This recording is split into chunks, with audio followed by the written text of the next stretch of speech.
I'm Greg Hunter. Welcome to USAWatchdog.com. The story we've been following, and you all can follow it, you home gamers, and just look at the sky and watch these streaks of solar radiation management and, this aerosol injection, geoengineering as they call it.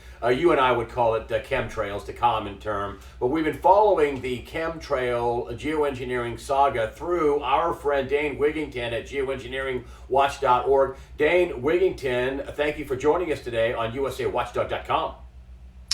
Thanks for continuing to help us shine a light on this situation, Greg. It's much more dire than most people have any comprehension of. Well, one of the things we've been doing is we've been following your legal lawsuits and wrapping ourselves in a lawsuit. You've already filed suit in Canada. Now you have this, what you call 60-day notice of a lawsuit, and the people named on this lawsuit, Ash Carter, Secretary of Defense, General Mark Welsh, this is just a few of the people, Chief of Staff of United States Air Force, Admiral John Richardson, Chief of U.S. Navy Operations, the head of the FFA, Michael Herta, all the way up to Loretta Lynch, Kamala Harris, your Attorney General in California.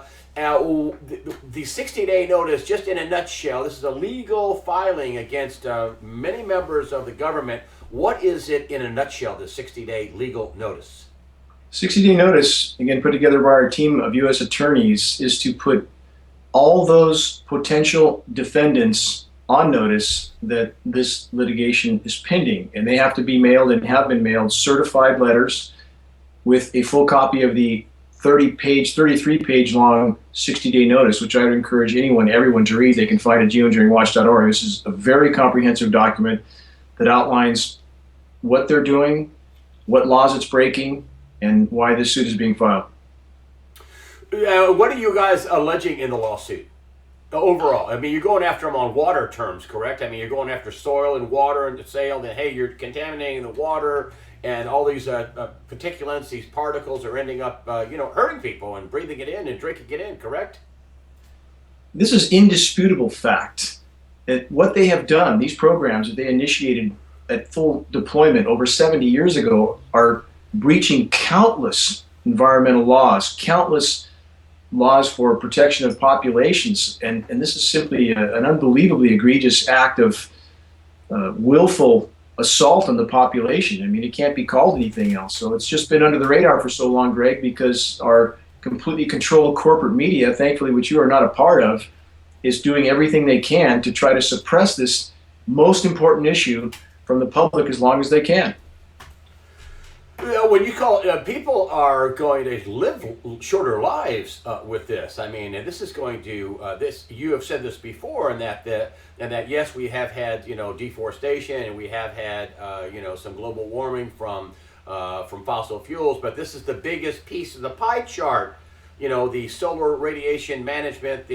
What did John Brennan say, which I want to get into in just a minute. The stratospheric aerosol injection, all these high, falutin names for a jet at high altitude spewing crap all over the place to block the sun, right? Exactly. When CIA Director Brennan has to address this publicly, clearly it's getting very difficult for them to hide this elephant in the room, and the damage it has done not only to the environment, but to us, in many senses, is irreparable already, and they know this. They know the amount of liability that's been created. That's why they're trying so desperately to hide this. But to put this in a nutshell, Greg, if we look at this mathematically, the amount of destruction that these programs have caused environmentally, including the contamination aspect, again, which contaminated the entire web of life, this is, mathematically speaking, the greatest and most immediate threat faced by the web of life on Earth, including human health, greater than any other threat short of nuclear cataclysm. That's a mathematical fact. One of the things I wanted to get to is John Brennan's little talk recently. He's the head of the CIA at the Council on Foreign Relations, which I think is if you want to know who the puppet masters are in the world, it's the Council on Foreign Relations. And he talked about he called it SIA, stratospheric aerosol injection. And he says that, it comes right out and calls it what it is. Also, geoengineering. He talks about this. This is John Brennan, the head of the CIA, recently at the Council on Foreign Relations. And he says it will alter weather patterns, in the world. And he says the only problem, one of the problems they have is that it will help trigger some negative things in some areas at the expense, and the other areas would do well. In other words, he says it'll trigger some negative consequences in some areas. And that's just kind of part of what it'll do. It'll help some areas at the expense of others, is what he says. And I guess he doesn't understand that you're having a 1,000-year drought in California. Could you please talk about that? How he just eloquently says, well, there's going to be, some problems with some countries because some countries will be terribly affected by this, while other countries will do well by it. Talk about that.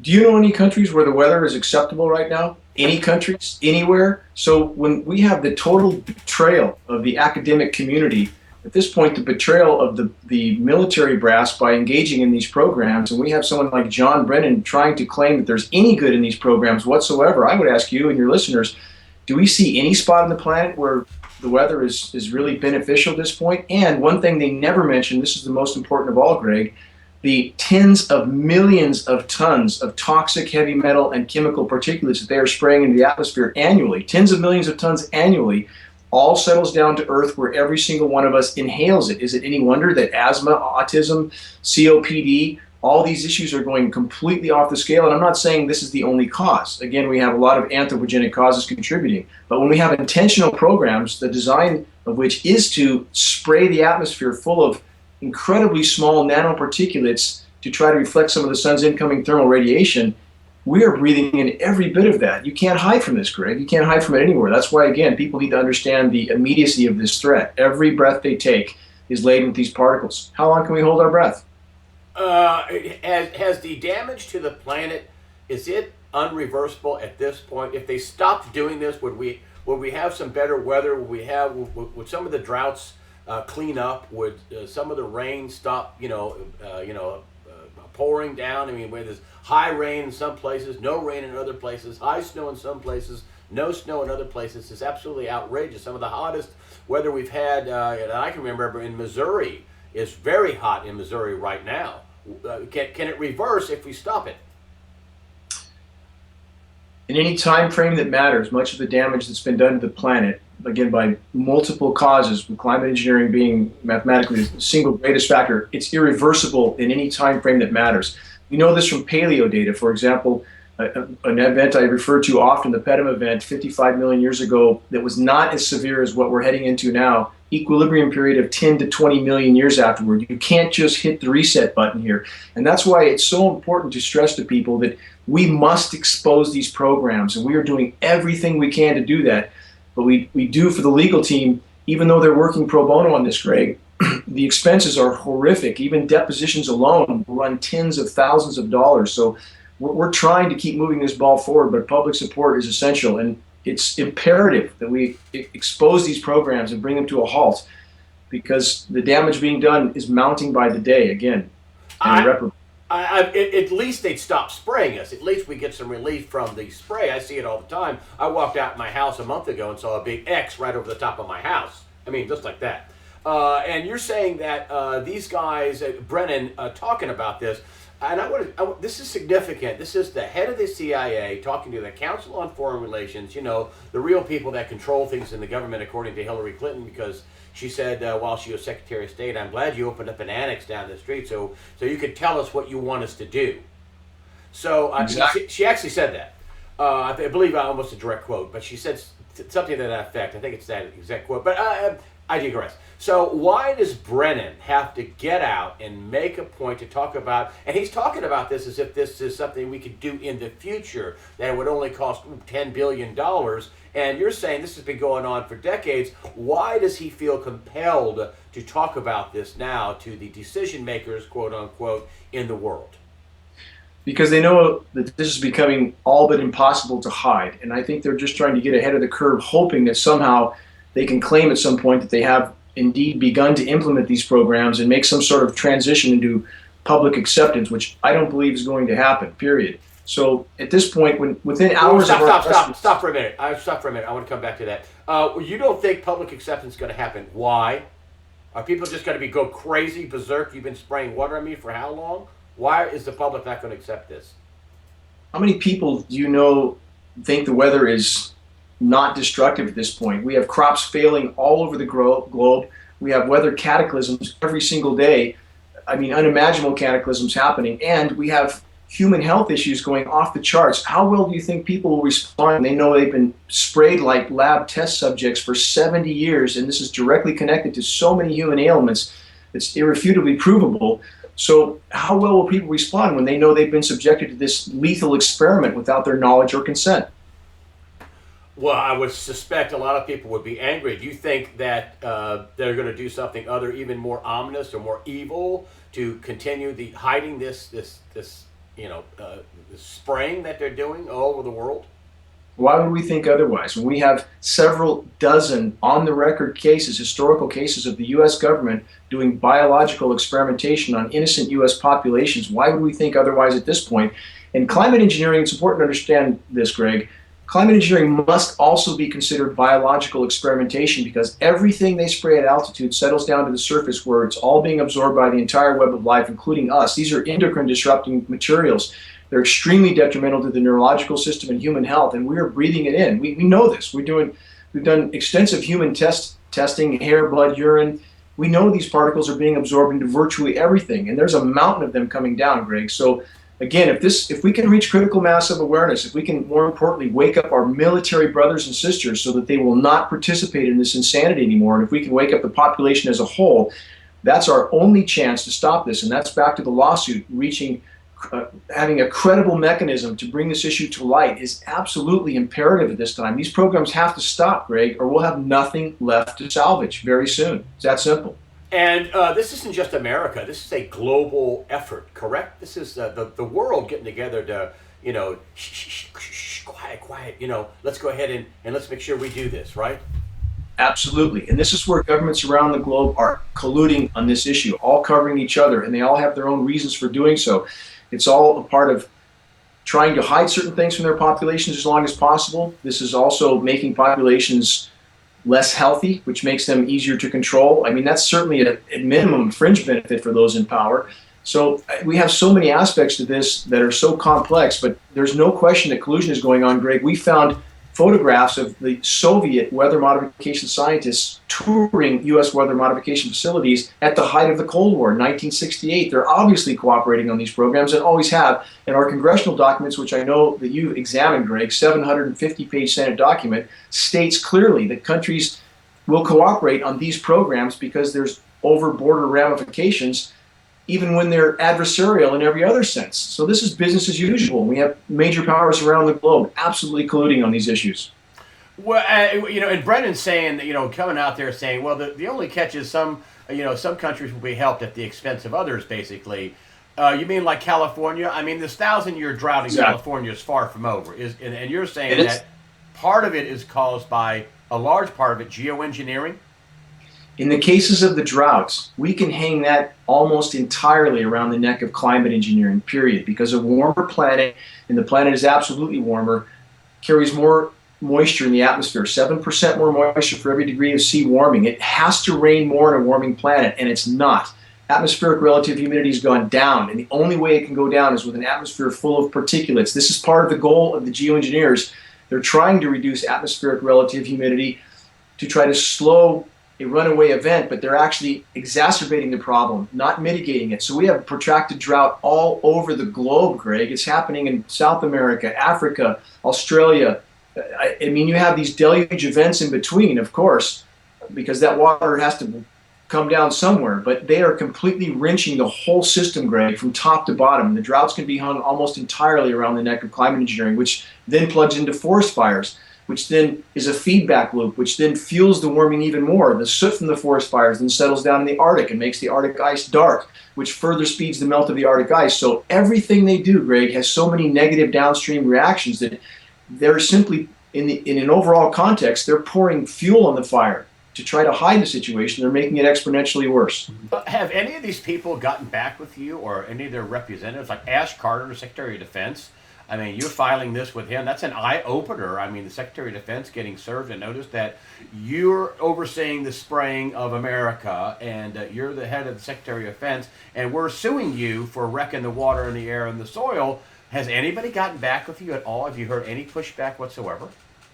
Within hours of our press release on this, we heard at Geoengineering Watch from the president of the National Academy of Sciences, Marcia McNutt. I would encourage your listeners to go to geoengineeringwatch.org under the recent column and look at the transcript, which I posted, of my email exchange with Marcia McNutt.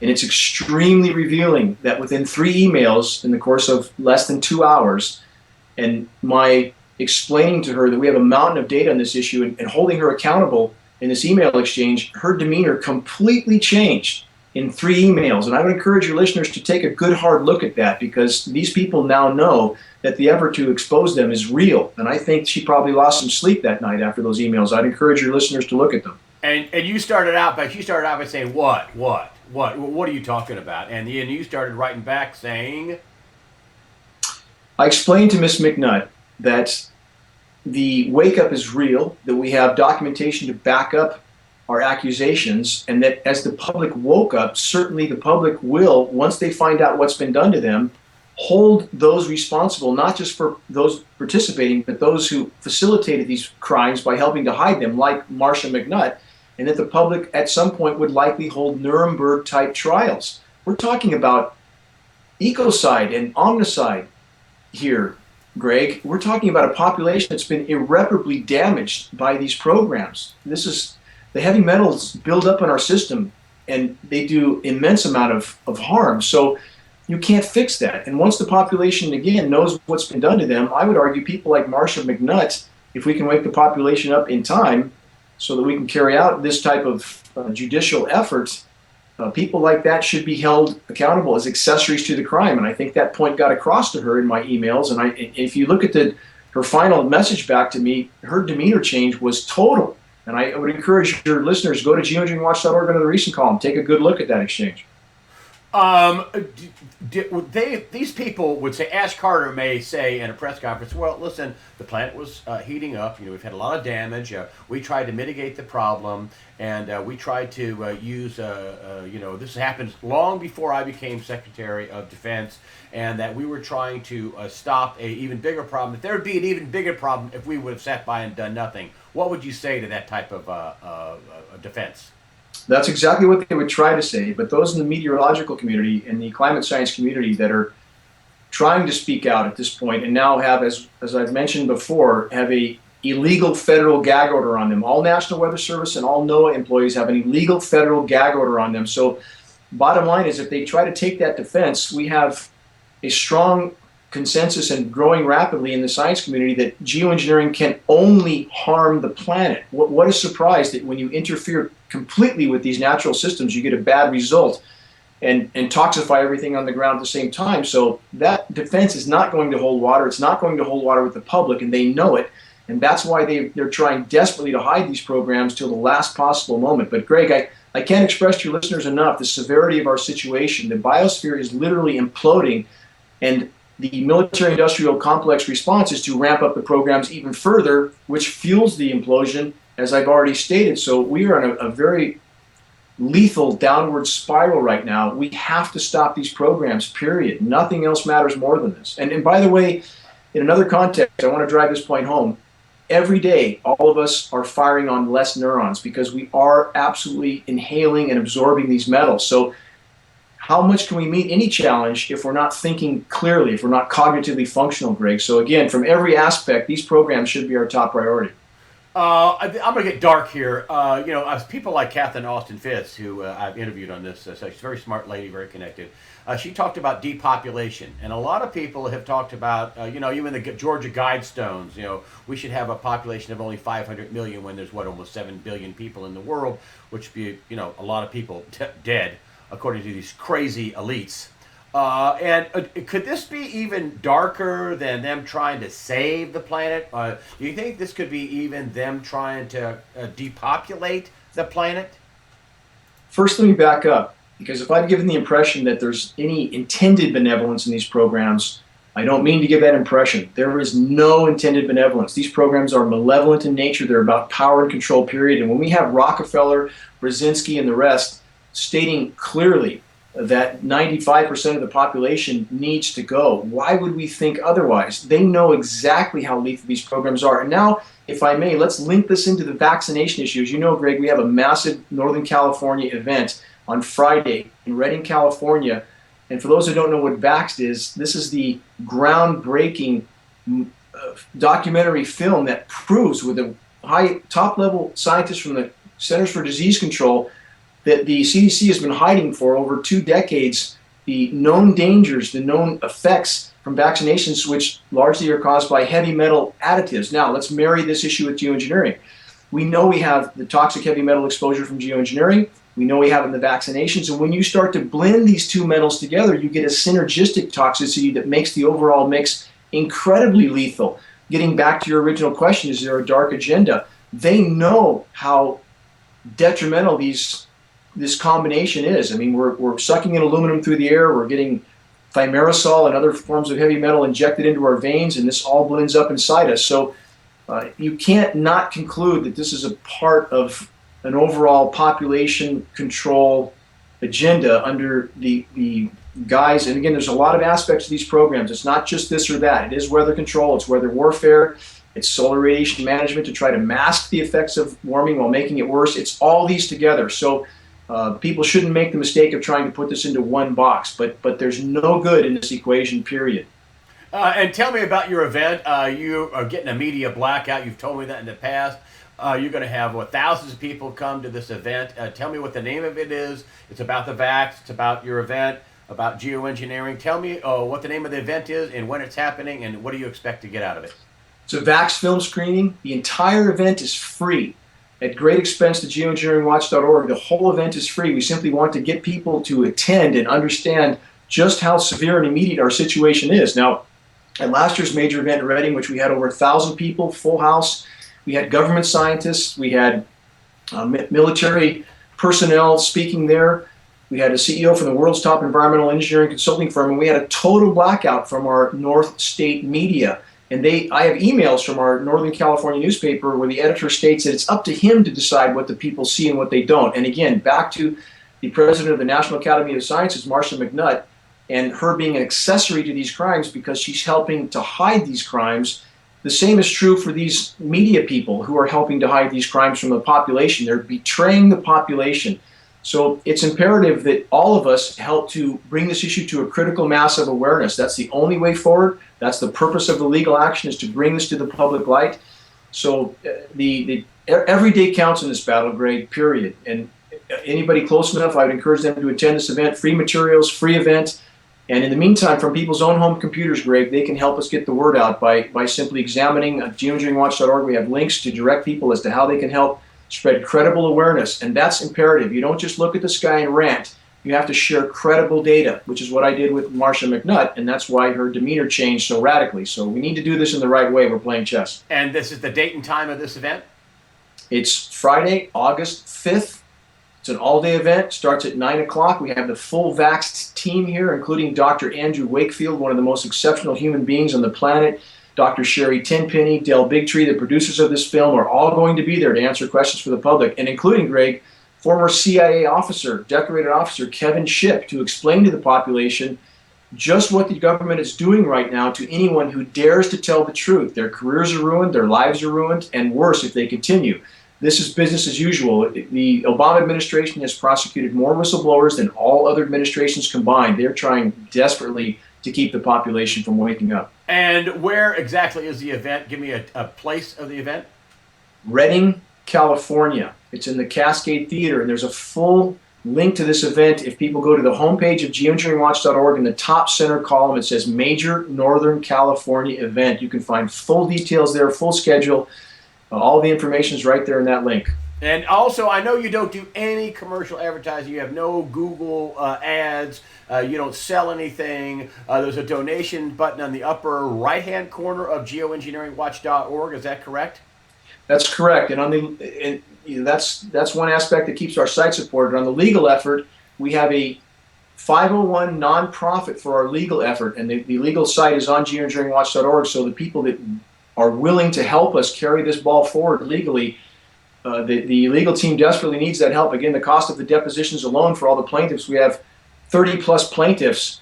So in order for the legal effort to continue forward, it's imperative that that 501 nonprofit receive enough public support so we can continue forward. And it's 100% tax deductible for anyone. Every dime that people contribute goes directly to the cause, Greg, and we need that public support in order to carry this ball forward. So 2 different ways to donate. One to geoengineeringwatch.org. That helps you keep your website and you going. Also to the 501c3, and the name of that charity is? It's the Legal Alliance to Stop Geoengineering, LASG. And again, the list of our attorneys with photographs and bios from them. Everything is on the Geoengineering Watch site. If you scroll down, there's a legal link on the left. There's a posts on the right under the recent column, but people can find all that data there that goes over our full legal effort. For everybody on YouTube, you just go up to the right through, and I'll have a click back to the USA Watchdog page. This is on. Go to the after the interview section, and you will see a direct link to geoengineeringwatch.org. Look at that on the homepage. Dane Wigington, thank you for coming on and giving us an update on the legal battle that you're going through in the 60-day notice. It gets more and more intense from here, I am sure, sir. This Friday is your event, Vaxxed, and that's everything you want to know about geoengineering and all these vaccines and all that. That's coming up this Friday. Dane Wigington, thank you for joining us today on USAWatchdog.com. Thank you, Greg. Appreciate your support, and for people to understand that geoengineering is nothing short of an all-out assault against the web of life. We need everybody's help in this battle. Thank you.